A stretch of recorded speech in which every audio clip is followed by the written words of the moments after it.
Hey, I'm Gene Goldman, and here's a look at the week ahead for the week of February 24th. So, the Federal Reserve, or the Fed, has many functions, but primarily they are in charge of monetary policy and the promotion of our financial system stability. They follow what's called their dual mandate, which says number one, they want to make sure we all have jobs, and number two, they want to keep inflation or prices in check. So, when the economy is slowing down and we risk losing jobs, they tend to cut interest rates. This therefore becomes cheaper to borrow money, and therefore, in theory, it stimulates the economy. And then they do the vice versa when inflation is high. They raise interest rates, and this, in theory, slows the economy down.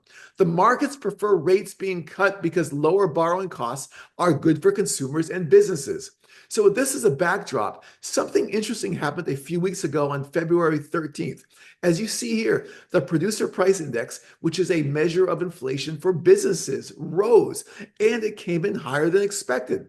But that day, stocks rose over 1%. So what happened? Well, inflation that day came in higher than expected, but the underlying components that flow into the Fed's preferred measure of inflation, called Core PCE, were much more muted.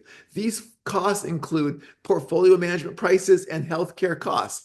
So the market reaction was really optimism around the fact that the Fed's preferred measure of inflation, which would come out later this month, would be tame and opens up the possibility that the Fed could cut rates sooner rather than later. So with all that said, this week we get that inflation measure again, Core PCE. The markets expect a slowdown from December's 2.8% to 2.6%.